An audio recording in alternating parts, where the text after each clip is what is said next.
আসসালামু আলাইকুম প্রিয় দর্শক, একটা বিষয় বেশ কয়েকদিন ধরে ফেসবুকে ভীষণ আলোচিত। সে বিষয়টা হচ্ছে এই যে কোনো একজন ব্যক্তি, তার নাম উমর ফারুক আজমি, তিনি নাকি একজন ইসলামিক আলোচক ছিলেন, ইসলামিক বক্তা ছিলেন। এখন নাকি তিনি কন্টেন্ট ক্রিয়েটর হয়েছেন, এখন নাকি তিনি নায়ক হতে চাচ্ছেন, টিকটকার হতে চাচ্ছেন। এমন একটা নিউজ ফেসবুকে অত্যন্ত ভাইরাল বেশ কয়েকদিন থেকে। তো প্রিয় দিনী মুসলিম ভাই বোন আমার, বেশি কথা না বাড়িয়ে চলুন আগে সেই বিষয়টা জেনে নিই, তারপরে বেশ কিছু গুরুত্বপূর্ণ কথা আপনাদের সামনে তুলে ধরবো ইনশাআল্লাহ। কত বছরের ভিতর শাকিব খানকে টপকাই যেতে পারবেন অভিনয়? আপনাকে তো বললাম 2.5 বছর। মানে 2 বছরের ভিতরে শাকিব খানকে টপকায় 1 নম্বর সেলিব্রিটি হবেন, অর্থাৎ সুপারস্টার হবেন। আপনাকে তো বললাম ভাই, সুপারস্টার হবে 2 বছরের ভিতরে, সে চ্যালেঞ্জ করছে।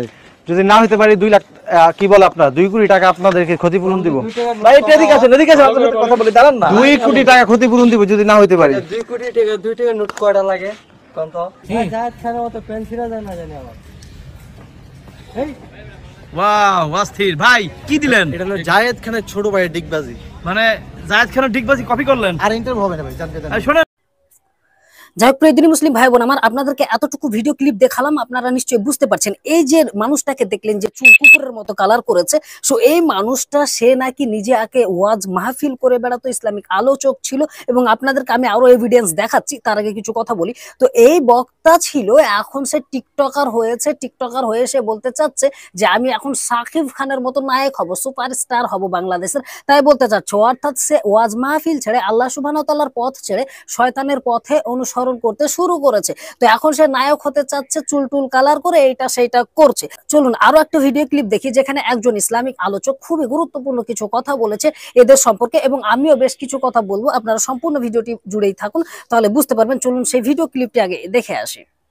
চলনে বলনে কথনে কোনো দিনের সিমটমই নাই। প্লিজ, এটা আমার পার্সোনাল একটা বিষয় যে আমি আগে ইমাম ছিলাম, এখন নাই। আগে ওয়াজ করতাম বড় বড় মাহফিলে, আমার ইউটিউবে ওয়াজ আছে, আমি ছেড়ে দিয়েছি।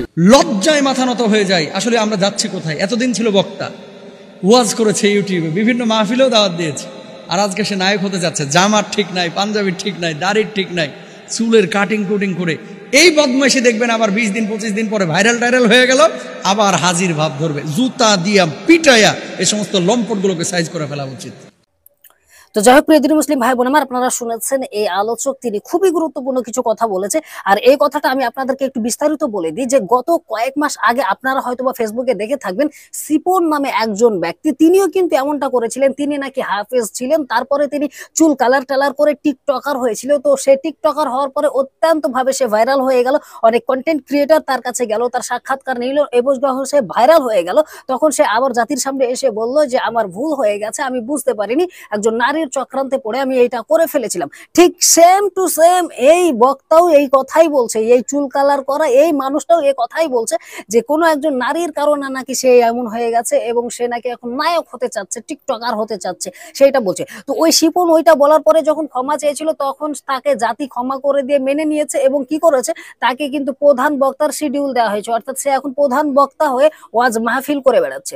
তো এখন এই যে বক্তা উমর ফারুক নাজমি না আজমি নাম কি জানো তার, তো এখন এই বক্তা কেউ আগে তো কেউ চিনতো না, যেমন আমি আগে তাকে কখনো দেখিনি, কিন্তু এখন সে বেশি ভাইরাল হওয়ার জন্য, প্রত্যেকটা মানুষের নজরে আসার জন্য এই সমস্ত উদ্ভট কর্মকাণ্ডগুলো করছে। কেন? যাতে মানুষে তাকে চিনতে পারে, তার পরিচিতি বাড়ে, এবং সে যেন পরবর্তীতে আবার এই নাটক করে যে আমার ভুল হয়ে গেছে, আমি বুঝতে পারিনি, এই নাটক করে যেন ভাইরাল হয়ে যেন সমস্ত জায়গায় সে বক্তা হতে পারে এবং কিছু কাড়ি কাড়ি টাকা হাতিয়ে নিতে পারে। তো যাই হোক প্রিয় দিনী মুসলিম ভাই বোন আমার, আপনাদেরকে কিছু গুরুত্বপূর্ণ টপিক বলি যে এই সমস্ত তথাকথিত বক্তা, তথাকথিত মুসলিম, তথাকথিত ইসলাম অনুসারী মানুষদের কি টার্গেট? এদের টার্গেট হচ্ছে মূলত এইটা যে তারা ইসলাম নাম ব্যবহার করে, মুসলিম নাম ব্যবহার করে মানুষের কাছে মুসলিম সেজে ইসলামটাকে ব্যবহার করে ব্যবসা করে নিজের অর্থ উপার্জন করা। মূলত এরা আল্লাহ সুবহানাহু ওয়া তাআলাকে ভয় করে, রাসূল সাল্লাল্লাহু আলাইহি সাল্লামের আদর্শকে ভালোবেসে এরা ইসলামটাকে প্রমোট করতে আসেনি। আর এরা ইসলামকে যা প্রমোট করে তার চাইতে বেশি বাপ দাদার ধর্মকে প্রমোট করে। অর্থাৎ এই মানুষটা, এই যে চুলটুল কারার করেছে, এই মানুষটার কিছু ইতিহাস ঘেটে দেখা গেছে সে একটা বিদাতি বক্তা ছিল। অতএব তাদের কাছে মূল টার্গেট হচ্ছে ভাইরাল হতে হবে যে কোনো মূল্যে। কিভাবে ভাইরাল হতে হবে এটা দেখার বিষয় না, জামা কাপড় খুলে নাকি কোনো ভালো কিছু করে এটা দেখার বিষয় নয়। বিষয় হচ্ছে এটা যে ভাইরাল হতে হবে, কেননা ভাইরাল হতে পারলেই মার ছক্কা, কেননা মানুষে তাকে সোশ্যাল মিডিয়াতে চিনবে, আর সোশ্যাল মিডিয়াতে চিনলে সে সোশ্যাল মিডিয়া থেকে একটা বিরাট আকারের পরিচিতি পাবে এবং ওয়াজ মাহফিলের শিডিউল গুলো পাবে, আর সেখান থেকে জাতির কাছ থেকে কাড়ি কাড়ি টাকা হাতিয়ে নিতে পারবে। তাদের মূল টার্গেট এইটা। তো যাই হোক প্রিয় দিনী মুসলিম ভাই বোন আমার, এই সমস্ত মানসিক রোগী মেন্টাল মানুষদেরকে কখনোই আপনারা ওয়াজ মাহফিলের জন্য দাওয়াত দিবেন না। হ্যাঁ, আল্লাহ সুবহানাহু ওয়া তাআলা প্রত্যেকটা মানুষকেই ক্ষমা করে দেয় এবং আমাদেরও ক্ষমা করে দেওয়া উচিত। সে যদি পরবর্তী সময়ে এসে বলে যে আমার ভুল হয়ে গেছে, অবশ্যই আমরা তাকে ক্ষমা করে দিব, কিন্তু কখনোই এই ভুলটা করবেন না যে এই ভাইরালের জেরে তাকে নিয়ে গিয়ে মাহফিলের প্রধান বক্তায় বসাবেন। এটা বসাবেন না, কেননা তাদের এই উদ্দেশ্য টার্গেটকে সামনে রেখেই তারা এগুলো করছে, জাতিকে ধ্বংস করার উদ্দেশ্যে। এরা জাতিকে কিছু দিতে পারবে না, এরা জাতিকে বিভ্রান্ত করতে পারবে নিজেদের আখের গোছানোর জন্য, আখের বলতে পৃথিবী দুনিয়াবি বিষয় গোছানোর জন্য। তো এই সমস্ত বক্তাদেরকে আপনারা সকলে অবশ্যই বয়কট করবেন। আর যদি কখনো আবার সে ফিরে আসে, তাহলে সাধারণ ফিরে আসবে, কিন্তু কখনোই ওয়াজ মাহফিলের জন্য এদের মতো তথাকথিত বক্তাদেরকে সিলেক্ট করবেন না, কেননা এরা ইসলামকে বিক্রি করে দিবে। তো যাই হোক প্রিয় দিনী মুসলিম ভাই বোন আমার, আজকের মতো এখানেই বিদায় নিচ্ছে। আগামীতে আবার অন্য কোনো বিষয় নিয়ে কথা বলবো ইনশাআল্লাহ। ততক্ষণ আপনারা সকলেই ভালো থাকবেন। আসসালামু আলাইকুম ওয়া রাহমাতুল্লাহি ওয়া বারাকাতুহু।